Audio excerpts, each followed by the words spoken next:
If you're familiar at all with Final Fantasy Tactics, then you of course know of our hero, Ramsa, our anti-villain, Delita, the funny Saint Jorah, this infamous battle with Wheatgrass, and our non-binary bootlicker, Argath.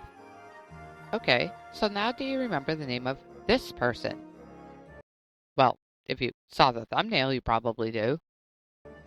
Valmafra is a character introduced in the last chapter of Final Fantasy Tactics.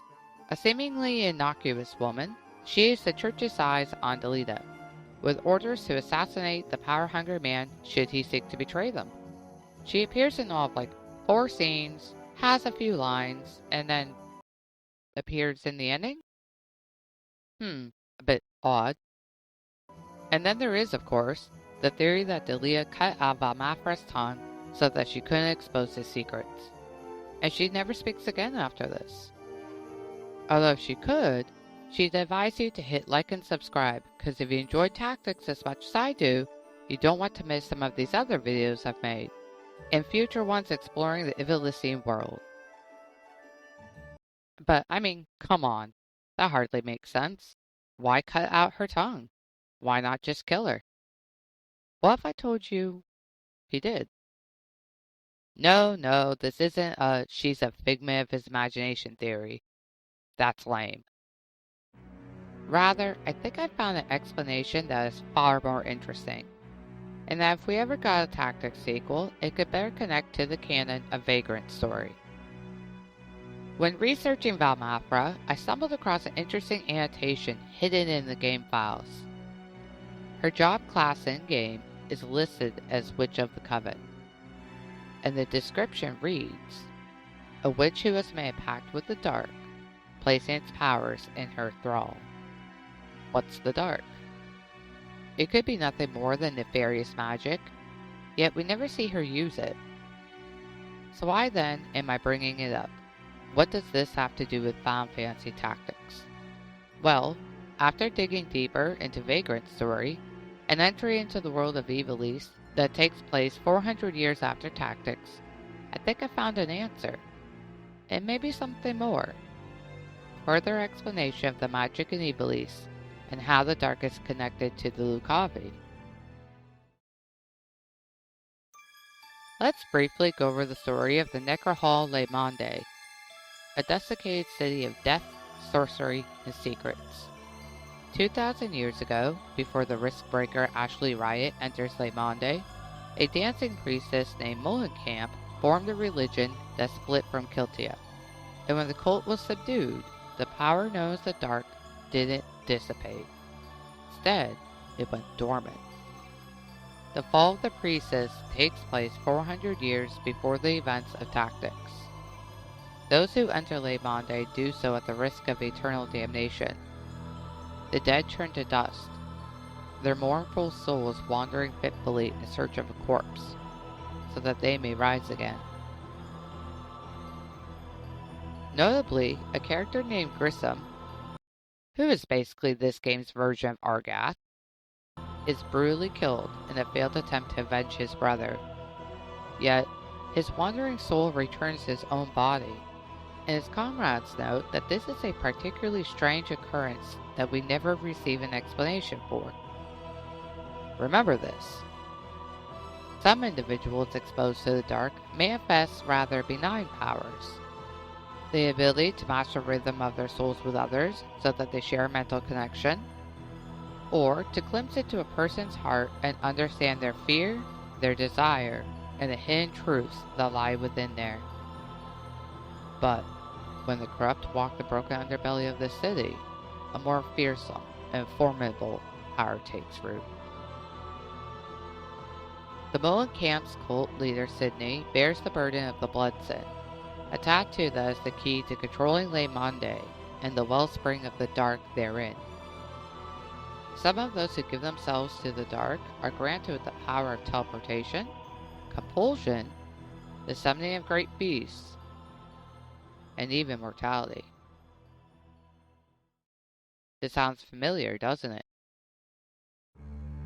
In Tactics, we see Lucavi and their minions summon beasts and demons. The Knights Templar, and a few select others, are able to teleport, Fulmarv is the one to resurrect Zalbag, and was presumably the one to resurrect Argath as well. And when the Stonebearer dies, they are granted the power to become something otherworldly. So what does this mean for Ivalice, and for Valmafra? The dark is the manifestation of magic in all of Ivalice, not just in Valendia, where Vagrant Story takes place.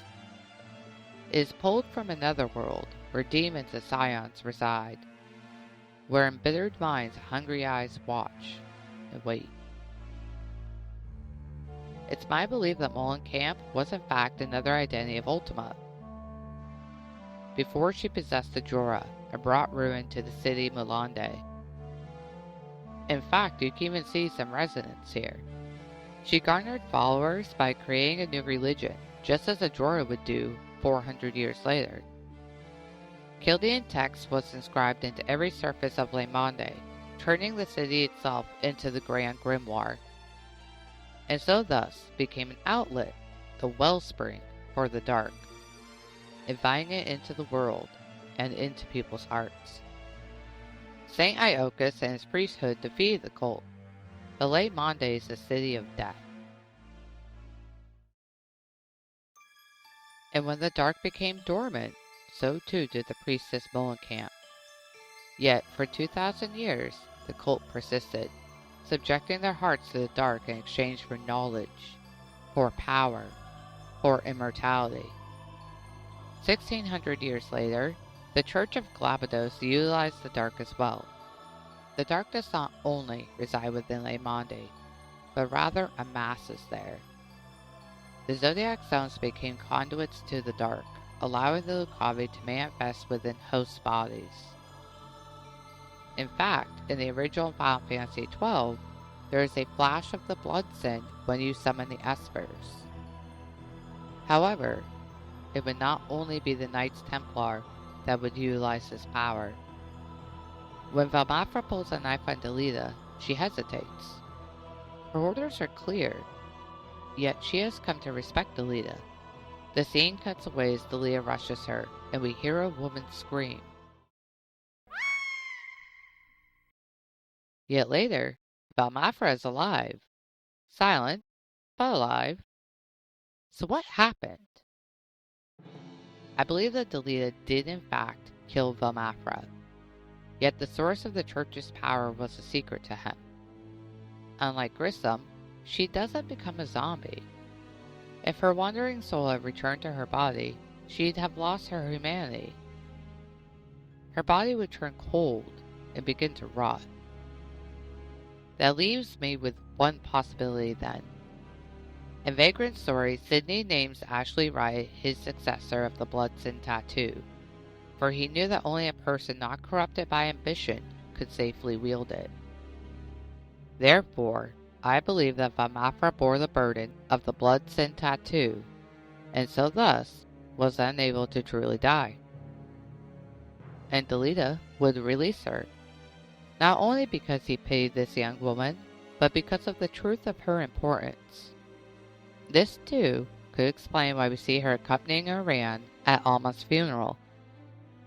Valmafra would know well the evil that Ramza and Alma faced, the demons that reside in the underbelly of Ivalice. Iran would later document the nefarious truths of the church, of Ramza, of Ajora, of the Lucavi, and be burned at the stake for it. And 400 years later, his descendant will uncover these documents during a time where the dark has come again.